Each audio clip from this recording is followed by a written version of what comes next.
Good help to those in need. That's what Bon Secours means in French.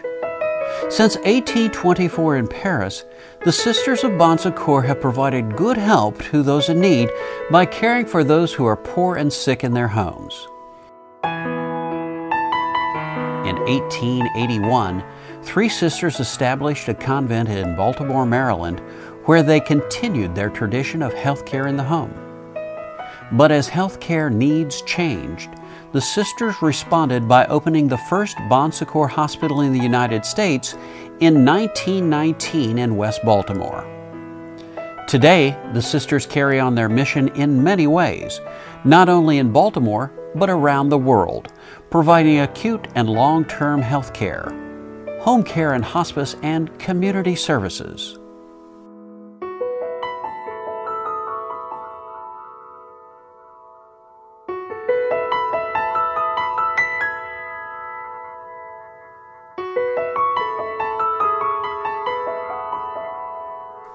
As times changed and the Sisters of Bon Secours in the United States grew into something much, much bigger, it became clear that others, thousands of others, would be needed to provide good help to continue the Sisters' charism of healing, compassion, and liberation. And, to the surprise and delight of the Sisters of Bon Secours, many people have answered their call to be good help to those in need. Over 21,000 people are devoted to the work of the Sisters and to providing a Catholic healing ministry that continues Jesus' mission of love and healing. It is said that Bon Secours seeks to liberate the potential of people, and, frequently, working at Bon Secours enables people to grow, learn, and develop.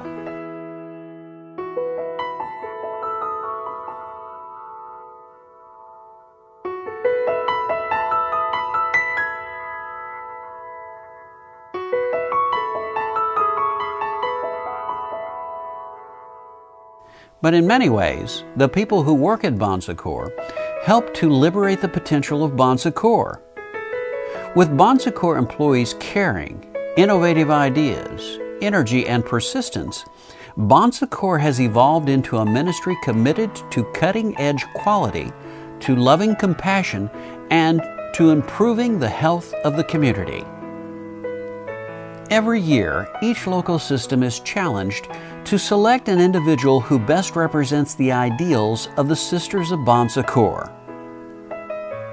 There are so many deserving individuals and so many stories of people who are good help. People like Julia. Julia has a heart for patients who cannot communicate in English and works tirelessly to ensure that they have an appropriate interpreter, either for their native tongue or sign language.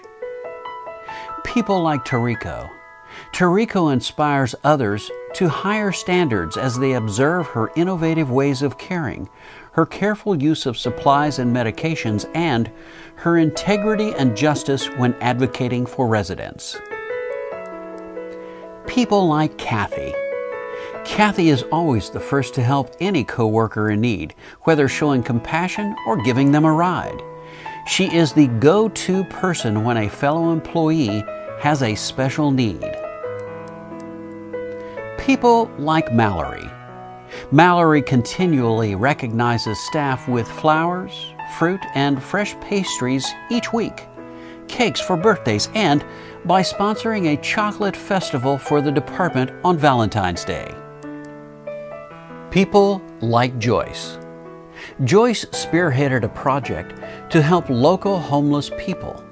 The group now holds a monthly clinic at a soup kitchen where they distribute tote bags with toiletries. Joyce has a vision of an emergency shelter where the homeless can find relief from inclement weather and receive the healing touch of Jesus Christ. People like Darshan.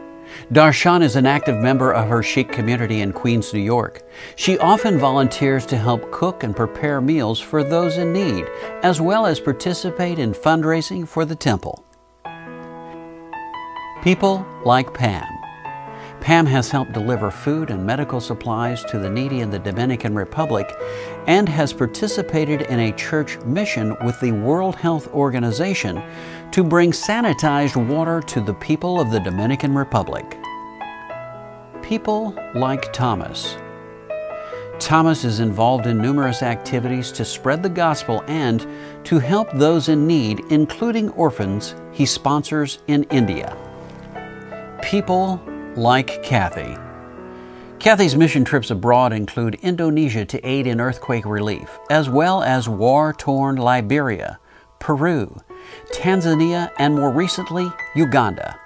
She was so impacted by her experiences in Uganda that she is now working on a ministry that sponsors children there. When you see these examples, it seems like they are one in a million, and yet every year hundreds of co-workers are nominated for the Dedicated Service Awards. The 9 selection criteria are a rigorous filter that each local system must use in their selection process. A strong commitment to the core values of Bon Secours is demonstrated through the application of those values in the recipient's work. Support of the mission of Bon Secours through direct action. Major accomplishments in performance of the recipient's work. Activities that reach beyond the recipient's basic job description. Suggestions for improving methods and procedures at work. Personal development. Acceptance by coworkers. Contributions to civic and charitable activities, and years of service. At Bon Secours, dedicated service means living out the mission and values each day. Dedicated Service Award recipients foster a higher standard of care for patients, coworkers, and the community. The Dedicated Service Award, celebrating the caring people of Bon Secours, all of you who are good help to those in need.